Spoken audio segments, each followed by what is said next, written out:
Good day, my friends, and welcome once again. If we have not had the pleasure of making one's acquaintance, I am Carl The WordSmith, a poet, vocalist, incurable sesquipedalian, and a mental health podcaster. Today, we turn our attention to the Emptiness Machine, originally done by Linkin Park, although I'm not familiar with it, but covered beautifully by the remarkable MAPHRA. Your generosity has helped this community flourish beyond anything I could have imagined.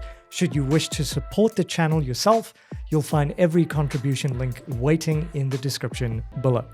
Now, without further bloody ado, let's dive straight into it, shall we?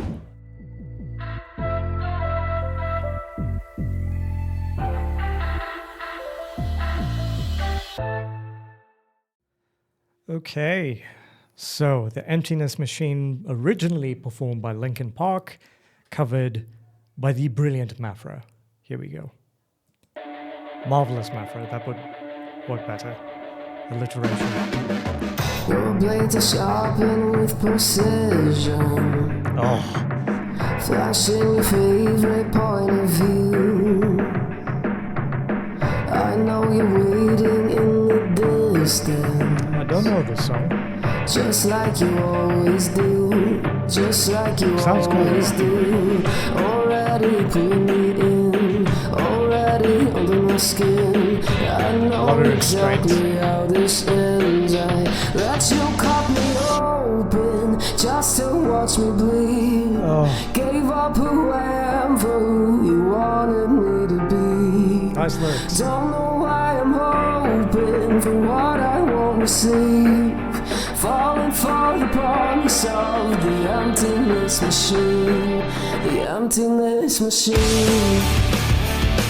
Okay, this is that kind of song. All right, so I'm just going to pause it there. A few things that I've noticed: she's absolutely, definitely an alto singer, without a shadow of a doubt. I did initially think that she was a dramatic contralto, but that wouldn't work. The only dramatic contralto I know of would be Diana Ankudinova, link in the description. She's very impressive, but MAPHRA, MAPHRA. Okay, I'm already getting quite excited. I kind of know where the song is going to go because I've listened to a few MAPHRA songs thus far, and something that I've noticed. To my ear, what becomes unmistakably apparent is that MAPHRA is, without question, an alto singer. Now, for those who are unfamiliar with vocal classifications, an alto possesses the lowest naturally occurring female voice type, and it's celebrated for its velvety richness, dusky warmth, and beautifully grounded resonance. So rather than living in the dazzling brilliance of the higher registers, an alto finds its greatest expressive power in a darker, more sonorous palette, where every phrase just seems to carry an almost tactile sense of weight and sincerity. Now, that is precisely what makes MAPHRA's interpretation so compelling. Also the fact that she has a crazy upper extension and a crazy vocal range in general. But here, with this rendition of the song, which is unknown to me, her voice never feels as though it is striving for height merely to impress. Instead, it embraces its natural tessitura, and that's simply allowing the song's emotional gravity to bloom through a tone that feels earthly, intimate, and just profoundly her, so authentic. And you'll also notice, if you listen very carefully, a wonderfully efficient piece of vocal technique at work throughout her performance. The way she deliberately lowers her jaw, creating generous internal space within the vocal tract. Now, although that may seem simple as an adjustment, it has a remarkable acoustic effect, because by allowing the sound to resonate more freely, she cultivates a fuller, warmer, and darker timbre, and it's avoiding any sense of constriction or harshness to her voice. Now, that is a hallmark of a healthy vocal production, which encourages resonance rather than forcing it. And another thing it also lends her voice an effortless richness that perfectly complements the introspective mood of the Emptiness Machine. In terms of vocal technique, it's a subtle detail, a small thing that some listeners may not really notice upon first look, yet it is a small thing that makes a massive difference. These refined technical choices that elevate a good singer into a truly captivating storyteller. And that is precisely what MAPHRA is. Okie dokie, let's keep this going. Liking this so far. I'm expecting her to go off. We know what MAPHRA can do. Going around like a revolver. Oh, yes. It's been decided how we lose. A lot more body. 'Cause there's a fire under the altar. Oh, I love that distortion. I keep on lying to. I keep on lying to. The control. Already pulling me in. Already up to my skin. And I know exactly how this ends. I let you cut me open just to watch me bleed. Gave up who I am for who you wanted me to be. Don't know why I'm hoping for what I won't receive. Falling for the promise of the emptiness machine. Frickin' bloody hell, MAPHRA. So she keeps doing the vocal cord distortion, true pitch screaming, pitch screaming. And she does it consistently, which tells me that it's healthy, which is unbelievable. I have tried vocal cord distortion. I can't do it. Well, that's what I get for being a jazz singer. But anyway, a lot of stuff that I've noticed. Let's dive deep into some vocal analysis, shall we? Okay, as expected, that was the moment where MAPHRA just shifts into another gear. And the level of vocal control on display is nothing short of phenomenal. Listen to how the tone suddenly blossoms. There is noticeably greater fullness, a richer harmonic spectrum, and an unmistakable sense of body underpinning every single phrase. So I suppose rather than simply increasing the volume, she deepens the resonance, allowing the voice to expand organically whilst remaining impeccably centered with perfect intonation. And you know what? That is the difference between sounding louder and sounding larger. Her instrument seems to occupy far more sonic space without ever sacrificing clarity or musicality. And that's such great singing. It really, really is.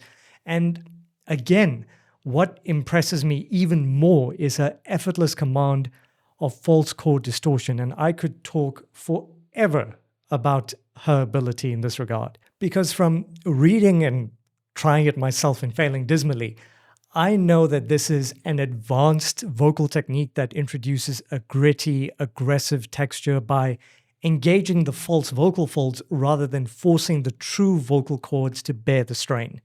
So, for example, in inexperienced hands, it can quickly become fatiguing and sometimes even hazardous to your health. But MAPHRA employs it with remarkable precision. She introduces the distortion exactly when the emotional intensity calls for it, then releases it just as effortlessly, all without the slightest visible tension or discomfort.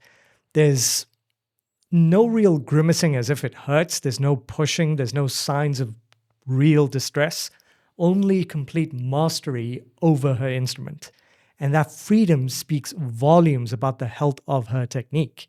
Because again, genuine distortion should always be a choice, never a necessity. And she demonstrates that distinction beautifully throughout this passage. Okay, here we go. Another thing that MAPHRA is really good at doing is her emotional and vocal textural architecture of a song.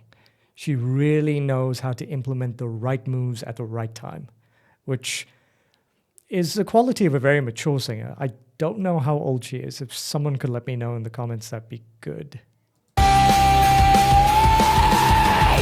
Clean distortion. I only wanted to be part of something. Okay, so this is a bridge. I wanted to be part of. I only wanted to be part of something.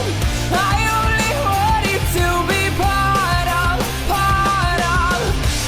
Go on, MAPHRA. To be part of something. Go on.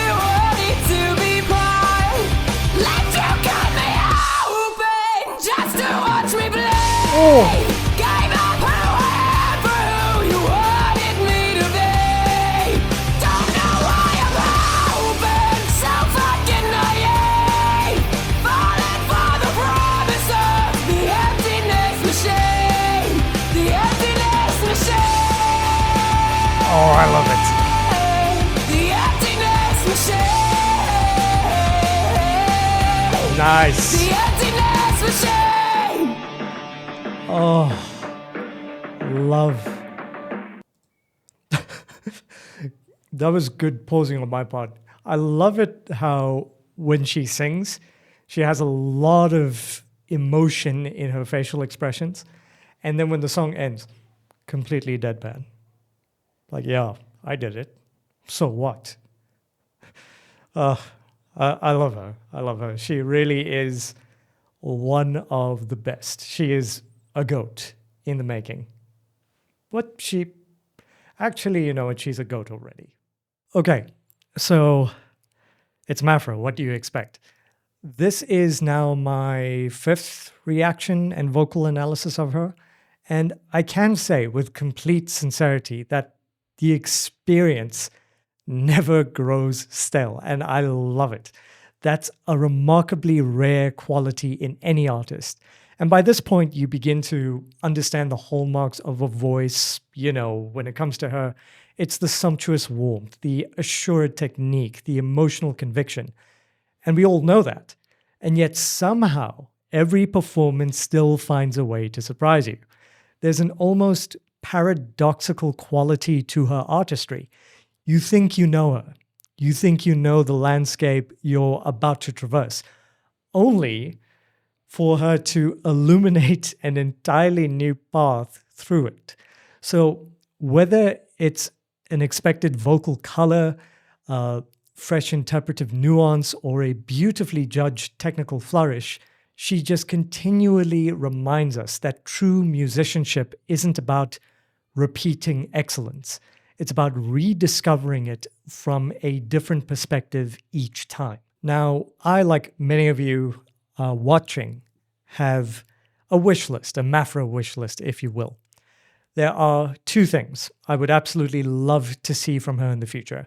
First, I think she creates something genuinely extraordinary with The Kill by 30 Seconds to Mars, because that song demands a degree of vulnerability, controlled intensity, and the ability to transition seamlessly between haunting restraint and explosive catharsis.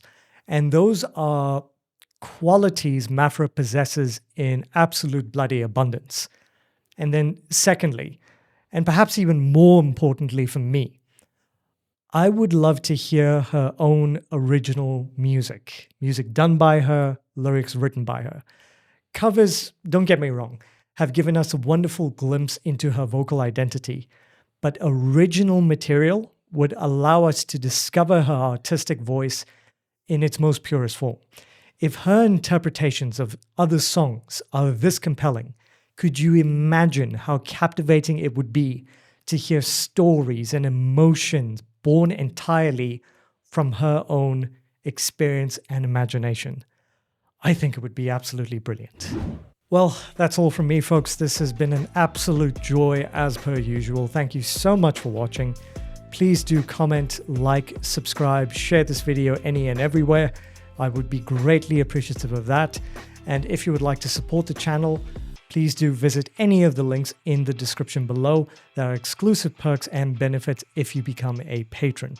Until next time, ladies and gentlemen, please do be kind, be gentle, be respectful to one another, and help each other out when you can. And I'll see you lot in the next video.